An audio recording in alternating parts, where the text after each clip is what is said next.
There was, of course, a lot of attention on rare earth minerals a few weeks ago, particularly in relation to the Ukraine conflict. And now it seems the issue is resurfacing even more prominently, because China has apparently announced, I just read this on several platforms, that basically said, if the US is going to hit us with trade tariffs, we'll stop exporting key minerals after June.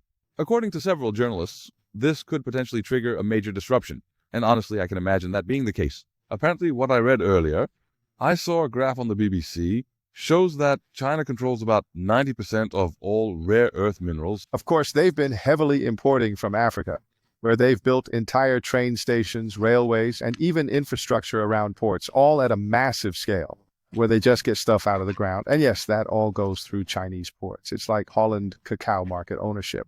A lot of people know that, but almost 80% of the cacao beans go through the Amsterdam ports. And those all come from Africa, of course, but that just has, and China has that in that way also, with NATO already very important commodities. This has been talked about for years.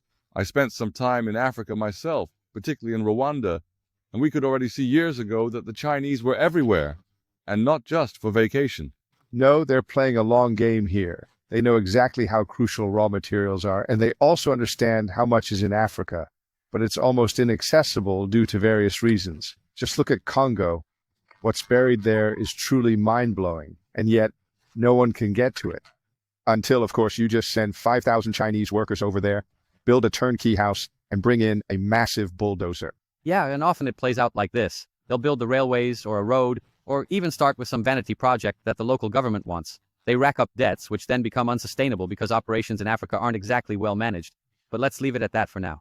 That then leads to a default moment, and then suddenly the collateral belongs to the Chinese. Yes, and then you end up with pieces of land, you end up with rail lines, you end up with all this infrastructure, and there's always some link that belongs to that country that makes them feel involved in that trade.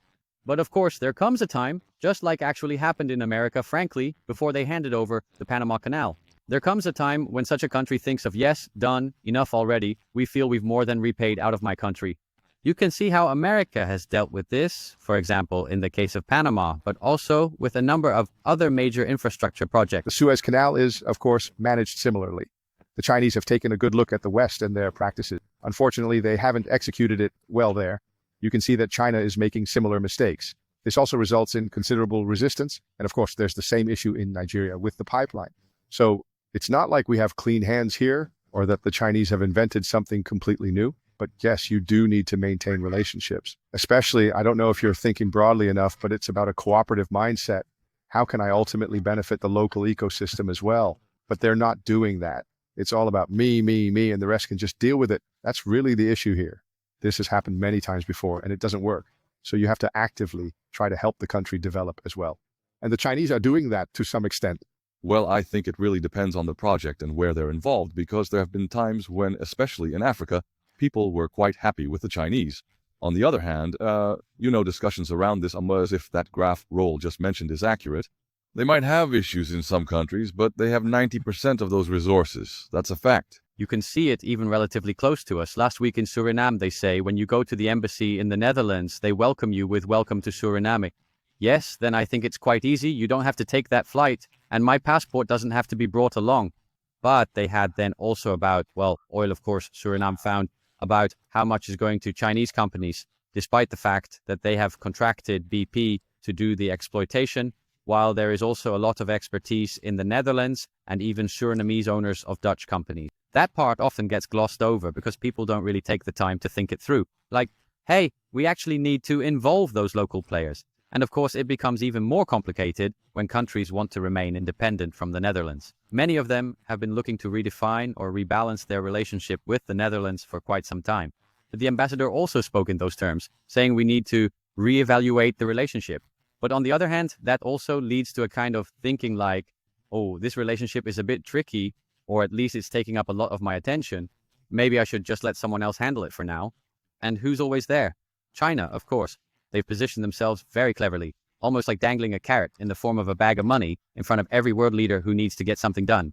Here's the World Bank, or the alternative. And the World Bank has already shown us how those dynamics tend to play out.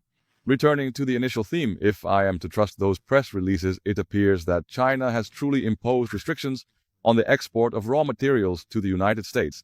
This could potentially lead to significant economic repercussions, in my opinion. Consequently, electronic products are likely to become considerably more expensive. It's just like being back on the schoolyard, really. Shove once, shove twice. And in the end, the one who can throw the biggest punch right now is China. Because without raw materials, you're not going anywhere. So eventually they'll have no choice but to sit down at the table again, because truth is they can't live without each other. And that's what I found so brilliant. First those tariffs, then saying we'll put them on hold, and then also say yes, but it doesn't actually apply that well to raw materials from China. Laptops and electronic devices, we let them pass without tariffs. I think, oh yeah, he still had a second thought that that could be a problem. It's a nice game, but again, it's